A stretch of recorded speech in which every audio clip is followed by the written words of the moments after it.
Judicial separation क्या होता है, इसमें और डिवोर्स में फ़र्क क्या होता है, जुडिशियल सेपरेशन के ग्राउंड्स क्या होते हैं, ये एक्चुअल में कंसेप्ट क्या है, इसका लीगल इफेक्ट क्या होता है, क्या हुआ अगर दोनों लोग जुडिशियली सेपरेट हो चुके हैं, तो ये सारा कुछ पढ़ते वक्त हम इंपॉर्टेंट केस लॉज भी कवर करेंगे।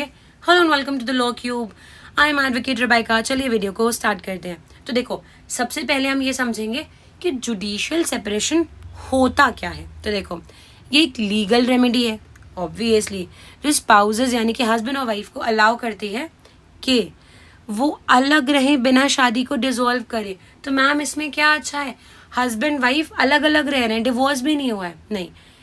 इट इंश्योर्स कि मे बी जब आप अलग रहते हैं तो over the time you realise कि डिफरेंसेस को ख़त्म करते हैं, साथ रहना चाहिए। लेकिन अगर एक बार आप डिवोर्स ले लेते हैं तो वो ऑप्शन ख़त्म हो जाता है।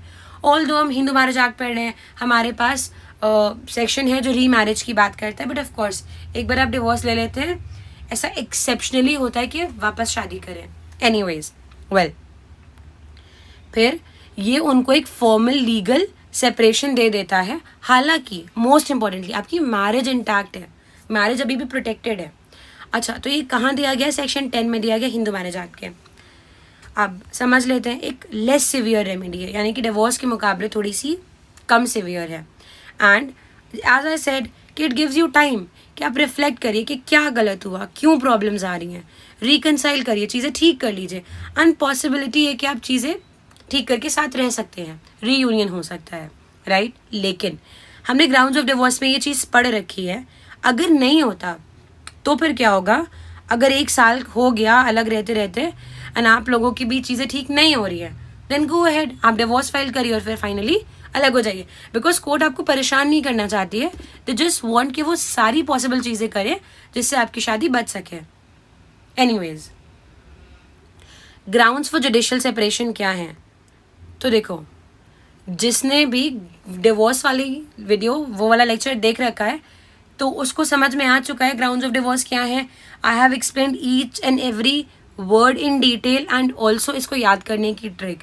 सेम ग्राउंड्स हैं, यानी कि अगर आपका हस्बैंड या वाइफ किसी और के साथ सेक्सुअल इंटरकोर्स करता है, अडल्ट्री करता है, तो अगर आपको वो मानसिक या फिजिकली प्रताड़ित करता है, क्रूअल्टी करता है, तो अगर आपको 2 साल के लिए छोड़ के चला गया, उसने आपसे कोई मतलब नहीं रखा है, तो डेजर्शन। अगर उसने रिलीजन ही बदल लिया है तो कन्वर्जन। अगर वो पागल हो चुका है तो मेंटल डिसऑर्डर। यहीं पे आते हैं वो 2 ग्राउंड्स जो कि है जो 2019 के अमेंडमेंट से रिपील कर दिए गए हैं। मुझे कमेंट में ज़रूर बताना अगर पिछला लेक्चर देखा है तो। एंड फिर अगर रिनंसिएशन ऑफ द वर्ड यानी कि संन्यास ले लिया है तो, और फिर अगर तुम्हें मृत मान लिया गया है, यानी कि 7 साल हो चुके हैं, तुम्हारे बारे में किसी ने नहीं सुना, कोई नहीं जानता तुम जिंदा हो नहीं हो, कहाँ हो, तो अगर ये सारे ग्राउंड्स में से कोई भी ग्राउंड है ना, तो तुम जाके जुडिशियल सेपरेशन फाइल कर सकते हो। अभी हमारे पास एक केस आया था, व्हाट हैपेंड कि एक लेडी हैं, उनके हस्बैंड की उनसे लड़ाई हुई एंड उसके बाद ही लेफ्ट एंड वो दिल्ली में रहती हैं। हस्बैंड कहाँ है, नो वन नोज। उनका दोबारा कभी कॉन्टैक्ट नहीं हुआ, रिलेटिव से कॉन्टैक्ट नहीं हुआ। ऑल्दो ये आफ्टर 15 ईयर्स ऑफ मैरिज हुआ था, लेकिन अब 7 ईयर्स और हो चुके हैं। She has a daughter and no one knows कि उनके हस्बैंड कहाँ हैं, राइट। तो अब वो जाके जुडिशियल सेपरेशन लेंगी, क्योंकि कोई है ही नहीं जिससे वो जाके डिवोर्स लें, तो वो जुडिशियल सेपरेशन लेंगी और ऑन पेपर इट्स क्लियर कि अब मेरा हस्बैंड से कोई मतलब नहीं है, right, I don't know where he is. या फिर वो डिवोर्स भी ले सकती हैं, ताकि अगर आगे वो शादी करना चाहें तो वो कर सकती हैं। अच्छा, क्यों? क्योंकि मान लो अब उन्होंने शादी कर ली एंड कल उनका हस्बैंड आके खड़ा हो गया कि अरे भाई आई वॉज अलाइव, मैं तो जिंदा था, तो उनकी वो वाली शादी वैलिड रहेगी जो उन्होंने बाद में करी, क्योंकि भाई तुम लापता थे, उन्होंने कोर्ट जाके डिक्री ले ली, तुम्हारी और उनकी शादी खत्म हो चुकी है। अब वो शादी करे या कुछ भी करे, तुम कुछ नहीं कर सकते। इसी वजह से हस्बैंड मिसिंग हो या वाइफ मिसिंग हो तो भी आपको क्या करना है, आपको जाके कोर्ट से एक डिक्री पास करानी है, फिर शादी करनी है। Anyways, additional grounds for wife. तो देखो, सबसे पहले बायगैमी, फिर रेप, सोडोमी या बेस्टियलिटी, या फिर non resumption of maintenance order, या फिर marriage before 15 years of age जिसको रिपुडिएट कर दिया गया। मतलब, तो देखो, मतलब सिंपल है कि अगर आपने दूसरी शादी कर ली ठीक है, वाइफ जुडिशियल सेपरेशन मांग सकती है। देखो क्योंकि ये सिर्फ वाइफ के ग्राउंड्स हैं। अगर husband is guilty of rape, sodomy और बेस्टियलिटी आफ्टर मैरिज तो भी ये ग्राउंड है। अगर मेंटेनेंस ऑर्डर आया था और आप उसके बाद भी साथ नहीं रहना चाहते हैं तो भी जुडिशियल सेपरेशन ले लो।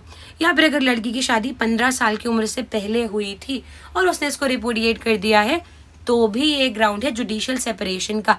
रिपोर्टिएशन ऑफ मैरिज सेपरेट वीडियो में डिटेल में कवर है, डू वॉच दैट। अब आगे, अब देखो, अगर पिटिशन फाइल करनी है तो उसकी कुछ एसेंशियल्स हैं। क्या है? वैलिड हिंदू मैरिज होनी चाहिए। Valid Hindu marriage section 5, voidable 11 and 12 हम डिटेल में पढ़ चुके हैं। अब इसके बाद वैलिड मैरिज के बाद एक वैलिड ग्राउंड भी होना चाहिए। सेक्शन 13 में जो ग्राउंड्स दिए गए हैं उनमें से कोई ग्राउंड में भी फिट होने चाहिए। तुम्हारा केस, ठीक है। एंड ऐसा नहीं होना चाहिए कि पिटिशनर अपनी ही गलती का फायदा उठा रहा है। इसको समझो, एक हस्बैंड और वाइफ है, ठीक है। हस्बैंड ने अपनी वाइफ को छोड़ दिया उसके घर जाके, ठीक। एंड बेचारी वाइफ बुलाती रही, हस्बैंड कभी लेने नहीं गया। फिर वो कोर्ट गया, उसने कहा देखिए 2 साल से हम लोग अलग रह रहे हैं, मेरी वाइफ का मुझसे कोई मतलब नहीं है, आप मुझे जुडिशियल सेपरेशन दे दीजिए या मुझे डिवोर्स दे दीजिए। तुम्हारी गलती है, नहीं मिलेगा। ऑलराइट, इसी को दूसरे वर्ड्स में कहूँ तो the petitioner must come with clean hands, ठीक है। तुम खुद गलती करके नहीं आओ। अच्छा, उसके बाद important case laws, Hirachand Srinivas Managaonkar versus Sunanda. Supreme Court ने क्या कहा कि देखो जुडिशियल सेपरेशन है, डिवोर्स नहीं है, ये एक बस पॉज है जो शादी को खत्म नहीं करता। ओके, क्यों? क्योंकि भाई तुमने जुडिशियल सेपरेशन लिया और जैसे कि मैंने बताया तुमने जाके शादी कर ली। Of course you can not do that, you can be tried for bigamy क्योंकि तुम्हारी शादी एग्जिस्ट कर रही है।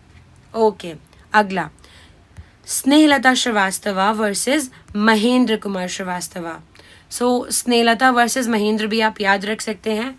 मध्य प्रदेश हाईकोर्ट का जजमेंट है। इन्होंने क्या कहा कि एक बार जुडिशियल सेपरेशन दे दिया गया, अब आपकी ड्यूटी नहीं है कि आप एक छत के नीचे हस्बैंड वाइफ की तरह साथ रहें। नो। और अगर आप ऐसा नहीं करते हैं तो फिर ये ग्राउंड फॉर डिवोर्स बन जाएगा। Is this clear? Well, chart से समझो हमने अभी तक क्या क्या देखा। तो देखो, एक क्विक रिविजन करते हैं। अब क्या होगा अगर तुमने जुडिशियल सेपरेशन ले लिया, इसके लीगल इफेक्ट्स क्या होंगे? अब तुम्हें साथ रहने की जरूरत नहीं है, it ends the obligation to cohabit, साथ मत रहो। लेकिन क्या शादी खत्म हुई? नो, द मैरिज सबसिस्ट, यानी कि वो लीगली मैरिड रहेंगे। अच्छा, क्या शादी कर सकते हो इसके बाद? नहीं, शादी नहीं कर सकते। क्यों? क्योंकि तुम्हारी शादी तो अभी भी एग्जिस्ट कर रही है ना पहले वाली। फिर क्यों दिया जाता है? क्योंकि रिकंसिलिएशन के चांसेस होते हैं, लेकिन डिवोर्स भी हो सकता है, तो ये ग्राउंड ऑफ डिवोर्स बन जाता है। ये इसका लीगल इफेक्ट था। तो इसको बढ़िया सा पैराग्राफ बना के सेमेस्टर एग्जाम में लिख के आ सकते हो कि what is the legal effect of judicial separation. या पूछा भी जाता है सेमेस्टर एग्जाम में कि लीगल सेपरेशन के इफेक्ट्स क्या होंगे, तो इसी को एलैबोरेट करके लिखना है। वेल, जुडिशियल सेपरेशन और डिवोर्स फर्क क्या है देखो, समझते हैं। बच्चों वाली बात हो गई, सेक्शन 10 में जुडिशियल सेपरेशन दिया है, सेक्शन 13 में डिवोर्स दिया है, लेकिन हम लिखेंगे क्योंकि एग्जामिनर को नहीं पता कि हमें पता है, हमें उसको बताना पड़ेगा कि हमें पता है। वेल, मैरिज का स्टेटस क्या है? जुडिशियल सेपरेशन हुआ ना, शादी चलती रहेगी, डिवोर्स हुआ, शादी खत्म हो जाएगी। रीमैरिज नहीं कर सकते क्योंकि शादी तो चल रही है, रीमैरिज कर सकते क्योंकि शादी तो खत्म हो गई है। पर्पस क्या है? शायद साथ रहने लगो तुम लोग, शायद चीज़ें ठीक हो जाए तो डिवोर्स मत लो। लेकिन अगर ले लिया, शादी परमानेंटली ख़त्म हो चुकी है एंड ये कन्वर्ट हो जाता है डिवोर्स में। लेकिन क्या डिवोर्स जुडिशियल सेपरेशन में कन्वर्ट हो जाएगा कि भाई हम 1 साल तक डिवोर्स लेके रह लिए, अब हमें वापस हस्बैंड वाइफ की तरह रहना है? No, the answer is a clear no. तो क्या समझा अब तक? हमने देखा सेक्शन 10 बात करता है जुडिशियल सेपरेशन की, ताकि आप अलग अलग रह सके शादी को ख़त्म किए बिना। ग्राउंड्स क्या हैं? तो सेम वही हैं जो डिवोर्स के हैं। इसके बाद डिवोर्स हो सकता है कब? अगर आप साथ में 1 साल के अंदर नहीं रहते हैं। एंड क्यों किया जाता है? ताकि आपको साथ रहने का मौका दिया जाए। That's all. वीडियो अच्छी लगी तो सब्सक्राइब और लाइक ज़रूर करना, अपने फीडबैक मेरे साथ शेयर करना। हमारा नारा है सेमेस्टर पार। सो सारे सब्जेक्ट्स की कंप्लीट टॉपिक्स की प्लेलिस्ट इसी चैनल पर मिलेगी।